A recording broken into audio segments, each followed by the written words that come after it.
La palabra del Señor ahora en la lectura del Antiguo Testamento, y no vayan allá, solamente les quiero recordar, nos decía precisamente en Habacuc capítulo 2 versículo 4, nos decía: he aquí que aquel cuya alma no es recta se enorgullece, mas el justo por la fe vivirá, por su fe vivirá. Bueno, hermanos, con eso en mente, yo les pido que vengamos en esta mañana al Nuevo Testamento, la carta del apóstol Pablo a los Efesios, capítulo número 2, carta del apóstol Pablo a los Efesios, capítulo número 2.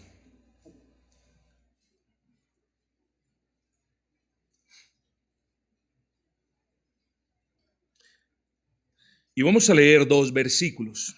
Miren la correlación entre la lectura primera y la segunda. Vamos a leer solo dos versículos. Versículo 8. Porque por gracia sois salvos por medio de la fe, y esto no de vosotros, pues es don de Dios, no por obras, para que nadie se gloríe. No por obras, para que nadie se gloríe.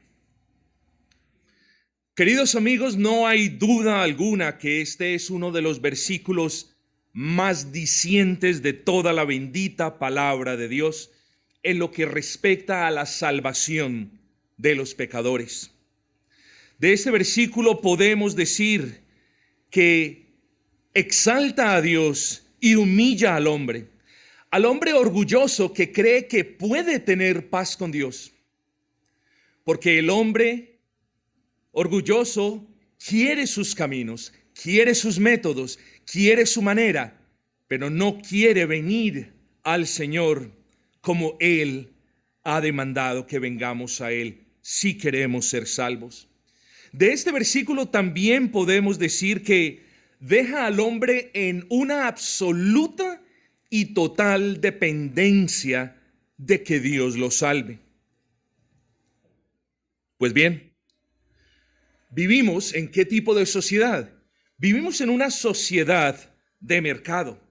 Las fábricas hacen productos, ofrecen los productos y, bueno, apenas es natural, quienes tienen dinero y quieren comprar esos productos, pues van y lo compran.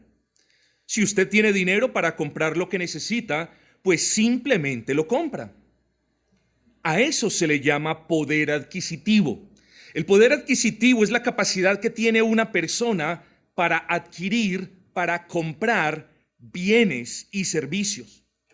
De hecho, si pensamos bien en el asunto, vivimos en una sociedad donde tristemente se puede comprar de todo.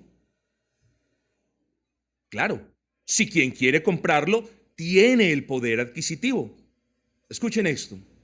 Lamentablemente, los pervertidos compran mujeres. Los que no pueden tener hijos compran niños. Los enfermos compran órganos. Los corruptos compran conciencias, jueces, magistrados y funcionarios, y así por el estilo. Así que estamos diciendo la verdad. Vivimos en un mundo, en una sociedad de consumo, donde cualquiera que tenga el poder adquisitivo puede comprar en realidad lo que se le antoje y lo que esté a la venta. Y si queremos ser honestos, son pocas cosas las que no están a la venta. Así que este mundo ha sido muy exitoso en facilitar la compra y la venta de todos y de casi todo. Casi todo en este mundo caído se puede comprar, vender, permutar, regalar o heredar. No obstante, estimado amigo, este mundo continúa siendo muy tonto. En especial las religiones del mundo, porque continúan creyendo que de alguna manera el hombre puede comprar la paz con Dios. Las religiones que no son las religiones reveladas, o que no es la religión en singular más bien revelada, persisten en venderle la idea a la humanidad de que pueden de alguna manera comprar o adquirir la salvación. En otras palabras, las religiones que se oponen al Dios de la Biblia persisten en promocionar la idea de que sí se puede ser salvo y de que sí se puede estar en paz con Dios por medio de algo que el hombre dé, por medio de algo que el hombre haga. Lo digo con respeto, como ustedes me son testigos cuando me refiero a otra religión. Por ejemplo, los amigos católicos romanos dicen, sí se puede tener paz con Dios, sí se puede tener salvación por medio de la fe, hasta ahí bien, pero también de las obras. Tienen que hacer obras de caridad, obras de misericordia. Y si ustedes hacen obras de misericordia y obras de caridad, entonces cuando Dios vea que ustedes las hacen, va a mirar su fe y les va a dar la salvación. Pero ¿qué de los testigos de Jehová? Ellos dicen fe y evangelismo, solo por mencionar algo. Y los testigos de Jehová muy a menudo arguyen que cuando Dios ve su fe, pero también que cuando usted sale a evangelizar, ahí Dios lo salva.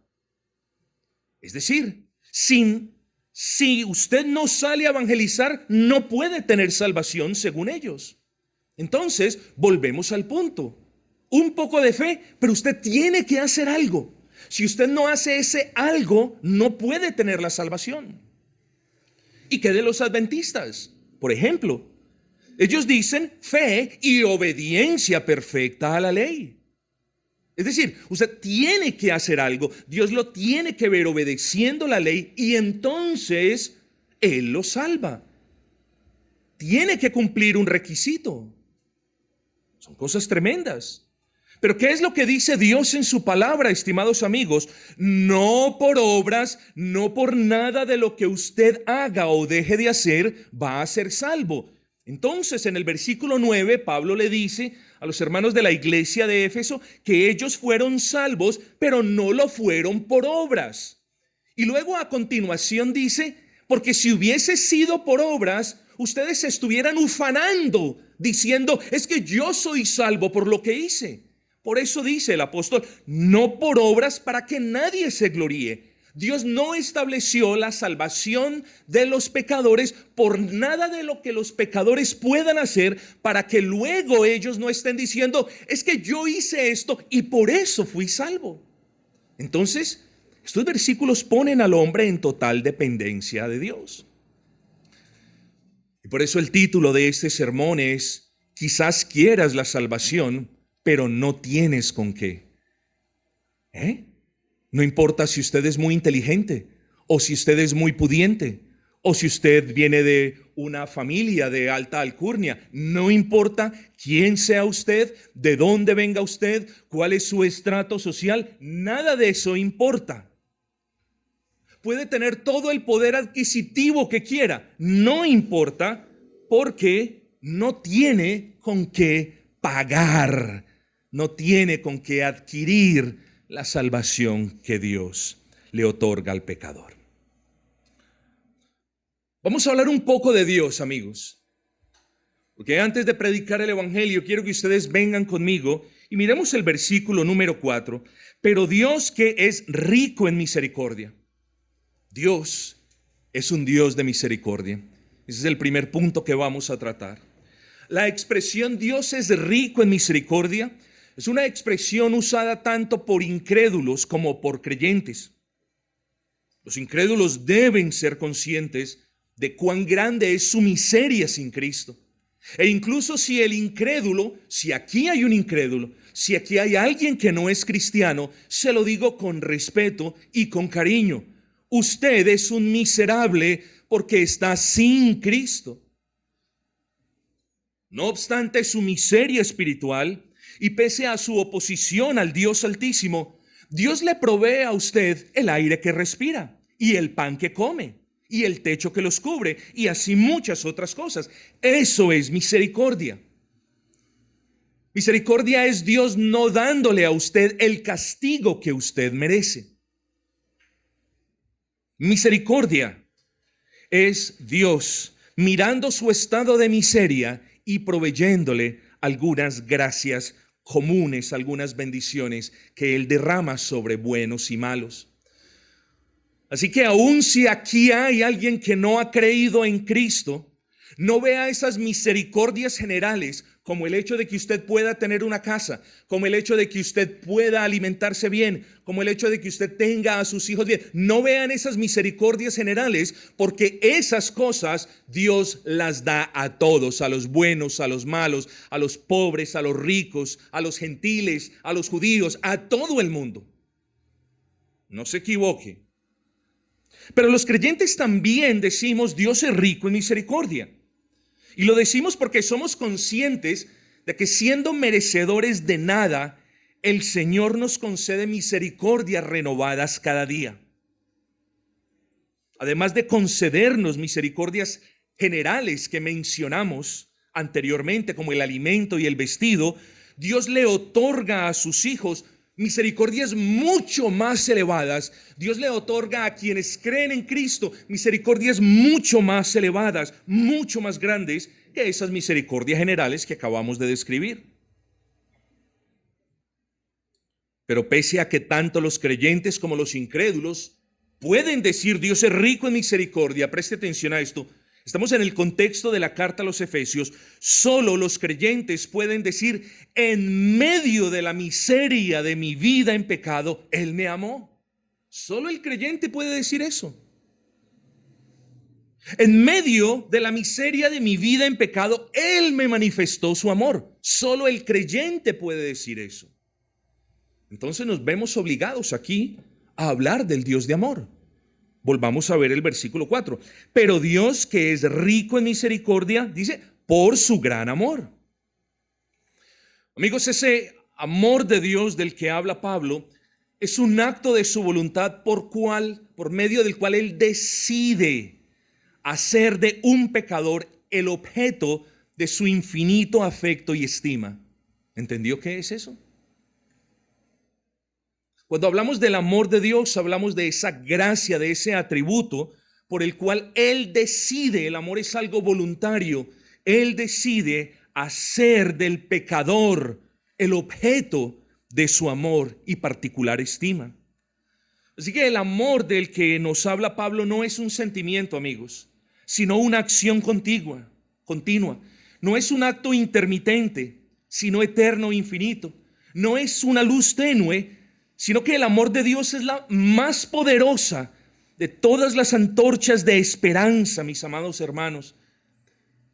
Y tanto John Gill como el puritano Matthew Henry hablan del amor de Dios como la fuente de todas las misericordias particulares y espirituales. Pablo efectivamente le dice a los efesios, ustedes recibieron vida a causa de o en virtud del amor con el que Dios decidió amarlos. No las obras, ni los rosarios, ni las penitencias, ni el evangelismo, ni venir a la iglesia, ni ofrendar en la iglesia, ni nada mueve a Dios para que salve a una persona. Y eso le debe quedar en claro a usted. Nada. Solo su amor soberano y poderoso, digámoslo así, si es que me puedo expresar de esa manera, solo su amor soberano y poderoso mueve a Dios a dar vida a aquellos que están muertos en sus delitos y pecados. Así que ahora tenemos que hablar de un Dios de vida, de un Dios que da vida. No solamente hablamos de un Dios misericordioso y de un Dios amoroso, sino de un Dios que da vida. Así que cuando vemos como una persona que antes aborrecía a Dios, que antes violaba la ley, que antes amaba el pecado, ahora lo vemos alabando a Dios y exaltando al Altísimo, nosotros decimos, ¿y qué fue lo que pasó? Bueno, el amor de Dios desemboca o termina en vida. Y por eso en el versículo 4 y 5 vemos al apóstol diciendo, porque por gracia sois, pero Dios, que es rico en misericordia por su gran amor con que nos amó, aun estando nosotros muertos en pecados, nos dio vida juntamente con Cristo. Preste atención a esto. a quienes Dios dio vida, no a los que estaban vivos, ni a los que se creen muy vivos, pensando que con obras pueden obtener la salvación. No, a ellos no. Dios le dio vida a los que estaban muertos,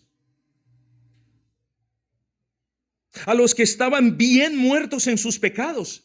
Puede que aquí hayan personas, ancianos, jóvenes, adultos, incluso niños, bien muertos en sus pecados.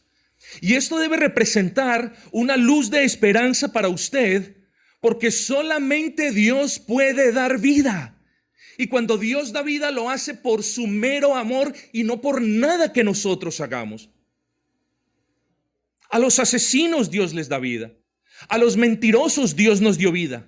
A los adúlteros Dios les da vida. A los avaros Dios nos dio vida. A los idólatras Dios nos dio vida. A los fornicarios Dios nos dio vida. Y si usted es adúltero, avaro, fornicario, idólatra, mentiroso, si usted es eso, de nuevo le repito, hoy hay esperanza. Porque el evangelio del Señor Jesucristo se proclamará. Y porque si Él quiere usarlo para bien de su alma, entonces usted verá la vida. Y usted entonces sabrá qué es vivir. No confunda el hecho de que porque está vivo en su cuerpo, también está vivo en su alma. No es así. Si usted ama el pecado, usted está muerto. Si usted quiere hacer lo bueno, pero no lo puede hacer, usted está muerto. Si usted no puede dejar el alcoholismo, está muerto. Si usted no puede dejar de mentir, eso es señal de que usted está muerto. Pero qué bueno es Dios que hasta el día de hoy continúe impartiendo vida. Entonces, hermanos y amigos, me gozo en decir que hoy hay esperanza para ustedes, quienes aún están muertos en los pecados. No para los que se creen justos, ni para quienes creen que pueden ser salvos por obras, sino que hay esperanza para quienes, estando muertos en sus delitos y pecados, ahora quizás entienden por la gracia de Dios que nada pueden hacer para vivificar sus espíritus moribundos. Para ellos hay esperanza. Hoy hay esperanza para los pecadores. Y me atrevo a decir que hoy hay esperanza para todos aquellos que deseen vivir una nueva vida en Cristo. Así que tenemos que hablar de una nueva vida. Hemos hablado del Dios que es misericordioso. Hemos hablado de que Dios es amor y que ese amor lo movió a darle vida a aquellos que estaban muertos en sus delitos y pecados. Pero ¿cómo es la nueva vida de aquellos que estaban antes muertos en sus delitos y pecados? Bueno, es una nueva vida. Esa vida que Dios les da a los pecadores es una nueva vida que tiene unas características muy particulares. Por ejemplo, esa nueva vida que Dios le da a los pecadores arrepentidos, es una vida caracterizada por nuevas inclinaciones, por deseos de hacer lo bueno, y no lo bueno conforme a su estándar, sino lo bueno conforme al estándar de Dios. Ahora, todas aquellas personas en quienes Dios obra tienen inclinaciones a hacer lo que a Dios le agrada. Antes tenían las inclinaciones de hacer todo lo malo, de cometer el pecado, pero ahora tienen nuevos deseos también. Antes deseaban hacer todo lo que se oponía a la palabra de Dios. Toda fornicación, toda mentira, todo engaño, toda avaricia. Eso es lo que deseaban hacer. Ahora no. Cuando Dios obra vida en estas personas, ahora ellos desean agradar a Dios. Usted tiene que mirar eso, porque eso le dice si en realidad usted está muerto o si no lo está. Ahora, cuando Dios da vida, también Dios da poder, una voluntad con poder. Es decir, ahora la persona no solamente tiene el deseo de hacer lo bueno, sino que ahora tiene la facultad de hacer lo bueno. Antes, esa voluntad o su voluntad quizás era esclava del pecado. No podía hacer otra cosa sino el pecado. De repente por ahí tenía algunos destellos de querer dejar el vicio y de repente alguien lo pudo haber dejado, pero lo pudo haber hecho es en sus propias fuerzas. mas no con el poder de Dios. Cuando Dios salva, Dios da poder y Dios permite que las personas no solamente deseen obedecerle, sino que puedan obedecerle. Pero cuando Dios da vida, también da una conciencia renovada.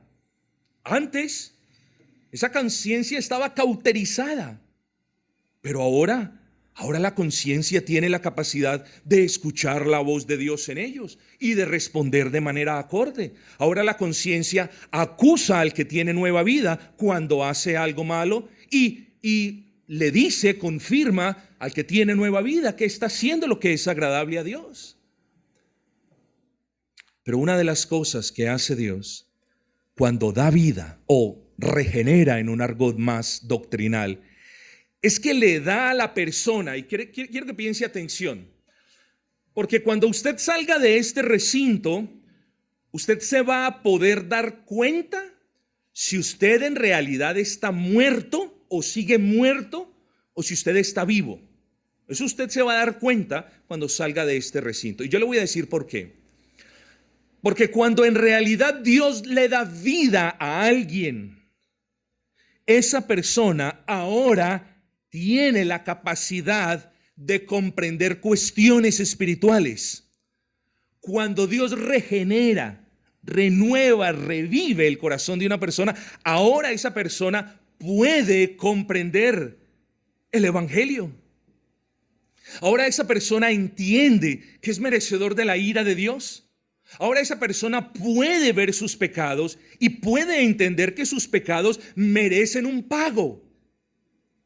Y es el pago de la muerte, del castigo eterno. Ahora esa persona comprende que pese a su poder adquisitivo, no puede comprar la salvación. Y ahora esa persona finalmente entiende que hay esperanza solo en la persona de Cristo, porque es el nombre de Cristo, el único nombre dado a todos los habitantes de la tierra para que ellos puedan ser salvos. Esa persona va a entender eso. Esa nueva vida, tal y como su nombre lo indica, no es una vida con algunos cambios aquí y allá, como el parche que usted le coloca a un pantalón roto. Esa nueva vida que Dios da ni siquiera es una vida diferente, hermanos y amigos. Es una vida totalmente opuesta a la anterior. Ahí usted se da cuenta si Dios le ha dado una nueva vida. Si usted sale de aquí, de este recinto, sin comprender que usted es una persona necesitada de Dios, sin comprender que sus pecados merecen el castigo de Dios y sin comprender que solamente en Cristo está la salvación, usted ya sabe que está muerto en sus delitos y pecados. De nuevo, nos pone todo esto en total dependencia de Dios. Así que les pregunto, estimados amigos, ¿qué van a hacer el día de hoy? A los que no han creído en Cristo, ¿qué es lo que van a hacer? Algunos estarán gozosos de continuar muertos. Qué cosa tan extraña. Algunos saldrán de este lugar tranquilos, sabiendo que están muertos espiritualmente y sin hacer nada al respecto. Quizás entre ustedes, hay alguno entre ustedes que quiere continuar inútilmente intentando sobornar a Dios con limosnas u ofrendas. ¿Quieren seguir creyendo que pueden estar en paz con Dios haciendo obras de caridad? Yo no quiero ser fatalistas, pero si usted no ha creído en Cristo, su situación es difícil, amigo. Puede que hoy usted esté buscando ser salvo y que aún quiera ser salvo, pero con lo dicho por el apóstol Pablo en el versículo 9, no es por obras. Usted tiene que entender, yo le pido que entienda que usted no tiene con qué ser salvo. No tiene con qué. Y la pregunta es, si usted no tiene con qué ser salvo, ¿qué puede hacer para ser salvo? Bueno, lo único que usted puede hacer es pedirle a Dios que lo salve. Es lo único que puede hacer. Hemos dicho que usted no puede darle a Dios nada porque Él no necesita nada de usted. pero también quiero decirle que sí puede recibir de Él todo. Y hoy, amigos, estoy gozoso de repetirle que hay esperanza para el más grande de los ladrones, para el más fervoroso de los idólatras, para el más empecinado de los mentirosos, y si usted es así, también para el más sucio de los fornicarios. Y hoy estoy gozoso porque se predicará el evangelio, y estoy gozoso porque hay hermanos en este lugar rogando que Dios extienda su poderoso brazo salvador. Y yo lo único que le digo a los niños, quizás a los ancianos, a los jóvenes y a los adultos que aún no han venido a Cristo, es que si Dios extiende ese brazo salvador para sacarlo del hueco donde está, hágase de ese brazo, amigo. Si Dios extiende ese brazo salvador, no estiría el suyo para darle nada, pues usted no tiene nada que darle y Él no necesita nada de usted. Si Dios muestra misericordia para usted en esta mañana, entonces haga esto. Lo siguiente no es una oración, son recomendaciones.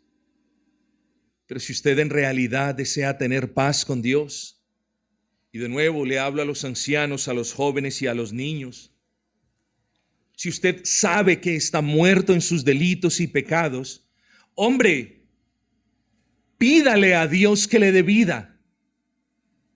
Pídale a Dios que le permita mirar lo oscuro de su alma. Y pídale a Dios que le permita comprender las barbaridades que van a acarrear luego su bendita ira.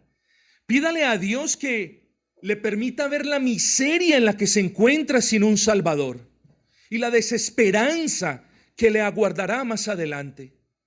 Pídale a Dios que le sensibilice su corazón y que le permita sentir dolor por el pecado.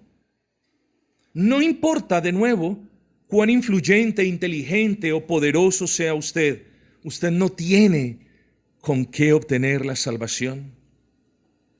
De seguro le habrán hecho muchos favores y favores grandes, pero lo que usted necesita ahora es que Dios le haga el favor inmerecido de darle vida.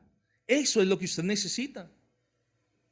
Si usted está consciente de que lo que merece es muerte, entonces cobre ánimo y venga delante del Señor y pídale que le haga el favor de darle vida y de darle la fe para creer en su Hijo y de darle el debido arrepentimiento para dejar la vida del pecado.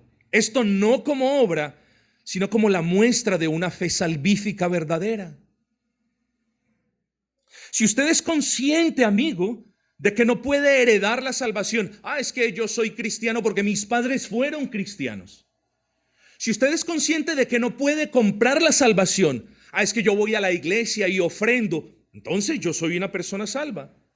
Y si usted es consciente de que no puede hacer mérito alguno por obtener esta bendita salvación, porque la palabra dice que sus mejores obras son como harapos de inmundicia para Dios. Si usted es consciente de estas cosas, humíllese delante del Señor y pídale a Él que lo salve, porque la palabra lo dice, no es por obras, sino por gracia. Versículo 5, porque por gracia sois salvos. Es decir, alguien es salvo solamente porque Dios le hace el favor de salvarlo, un favor que es inmerecido.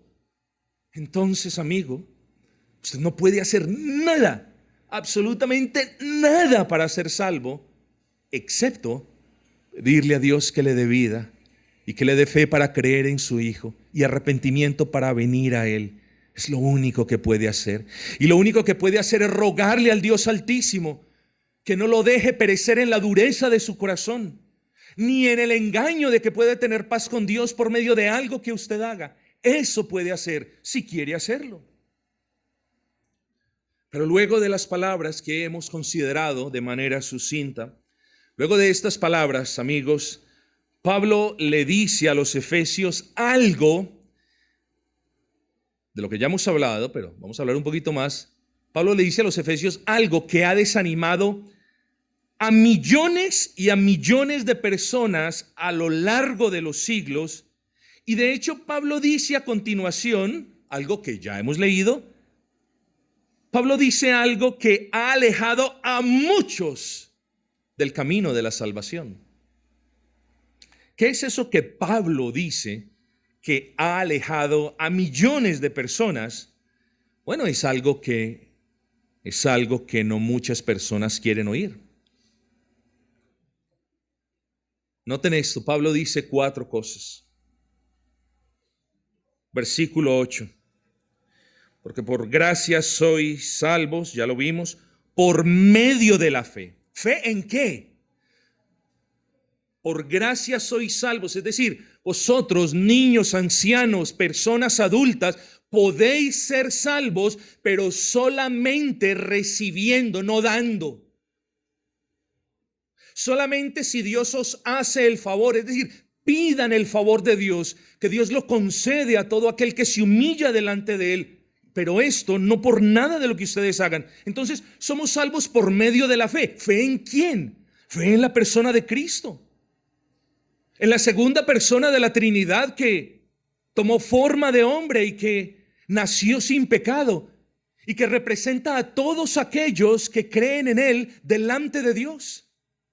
Fe en la persona de Cristo y en la vida de Cristo, que nunca cometió pecado y nunca cometió perversidad, y todas sus obras fueron obras de justicia, fueron obras en obediencia, fueron cumplimiento a la ley. La fe salvadora demanda que la persona crea en ese Cristo que es Dios perfecto y hombre perfecto. Demanda que crea en ese Cristo que descendió a este mundo a vivir la vida perfecta que ninguna persona puede vivir.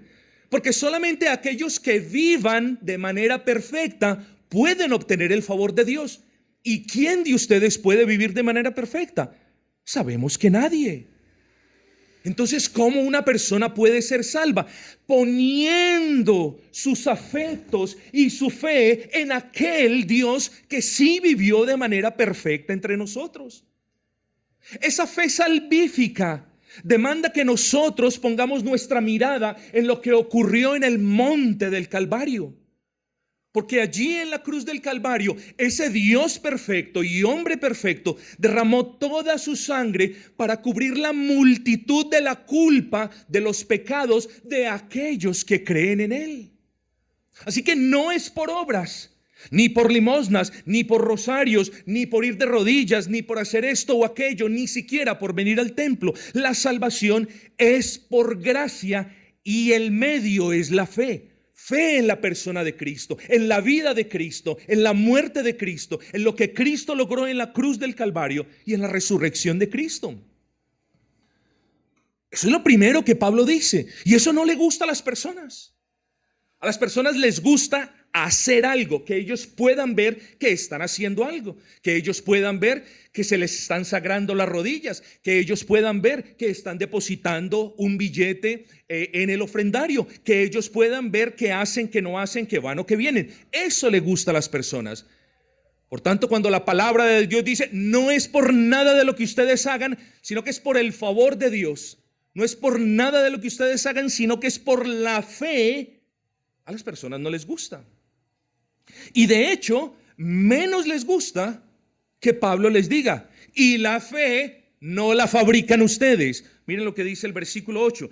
Porque por gracia sois salvos por medio de la fe, y esto no de vosotros. La fe es aquella obra de Dios en el corazón del hombre pecador por medio del cual Él los habilita para creer en Cristo, en el Cristo que ya hemos proclamado. Pero tercero, Pablo dice, la fe es un don de Dios. Eso tampoco le gusta a las personas. Las personas quieren fabricar fe, pero Pablo les dice, la fe es un don de Dios. Y si es un don de Dios, es decir, un regalo de Dios, entonces ¿usted qué necesita? Usted necesita pedirle a Dios que le conceda la fe para creer en Cristo y poder ser salvo. Usted no puede fabricar la fe, no la puede comprar, no la puede heredar, no la puede cambiar ni permutar. Se la debe pedir a Dios y Él la concederá.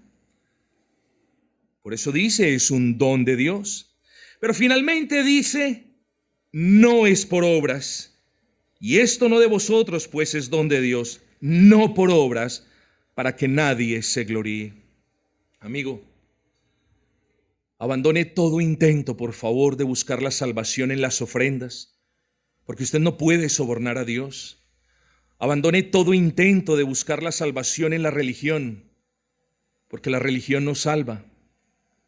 Abandone todo intento de buscar la paz con el Señor en los rezos, porque las repeticiones son abominación al Señor. Abandone todo intento de buscar salvación por méritos, porque lo único que el pecador merece es la ira de Dios a causa de su pecado. Pero sobre todo abandone todo intento orgulloso de buscar la salvación por obras, porque la palabra es clara, no es por obras.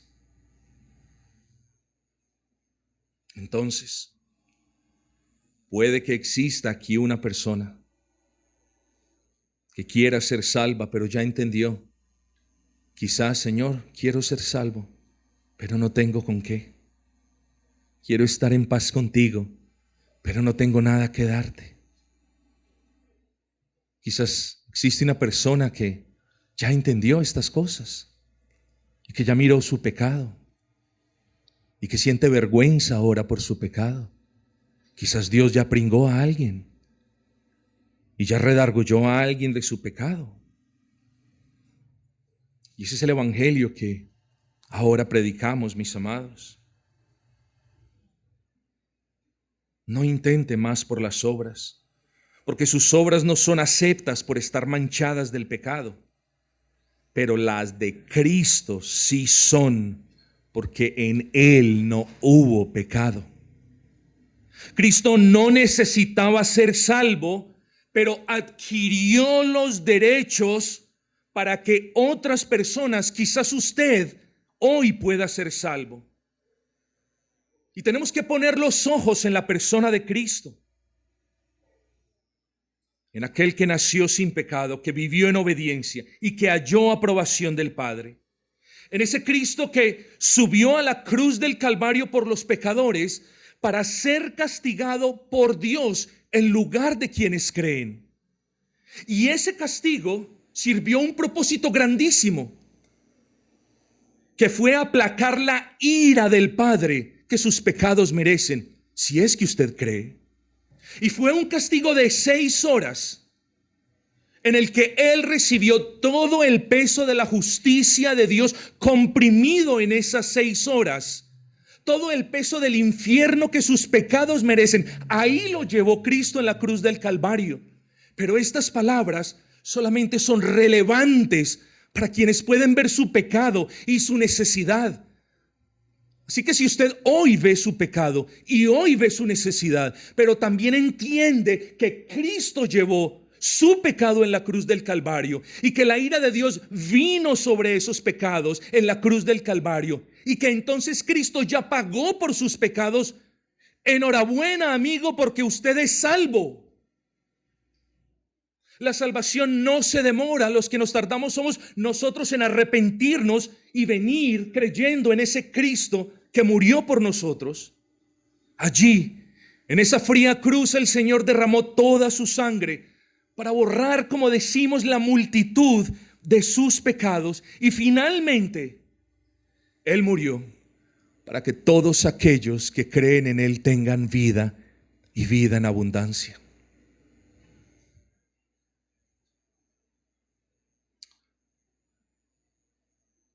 Si Dios le ha dado vida a usted en esta mañana, yo le invito a que venga al Señor y venga confesando sus faltas y transgresiones. Y lo que viene a continuación no es una oración, es más bien una recomendación. Y ven humillado y dile: Señor, sé que no merezco nada sino el castigo de tu ira, pero he creído que eres un Dios misericordioso y he creído que me amas. Y he creído que por tu amor tengo vida. Y la prueba de que tengo vida es que pude ver mis pecados y pude entender mis faltas y pude comprender que merezco tu castigo.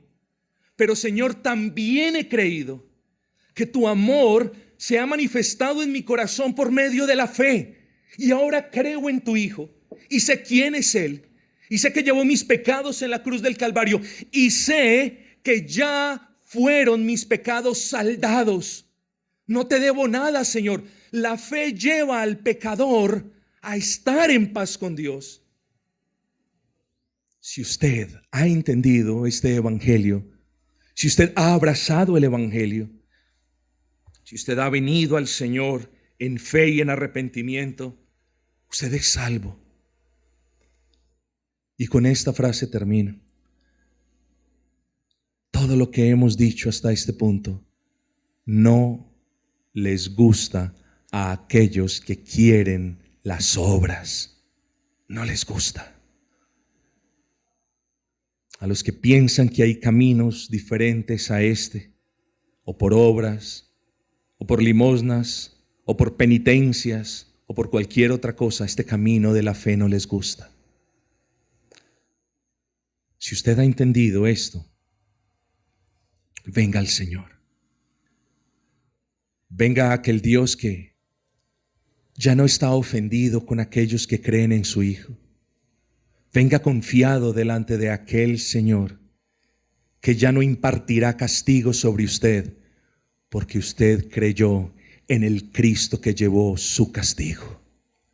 Venga y será salvo y tendrá nueva vida y nuevas inclinaciones y amará a Dios y caminará con Él y se deleitará en sus verdades y en el ser adoptados y deleitará de esa gracia que Él destila particularmente sobre sus hijos y tendrá una comunión estrecha con Él y podrá gozarse con Él y gozar de su herencia y del cielo que le aguarda, porque Cristo cuando resucitó abrió las puertas del cielo para que todos aquellos que muramos en Cristo también seamos levantados poderosamente en Él para vida eterna y gozo perpetuo. Bendito sea el nombre de Cristo y bendito sea su poderoso evangelio.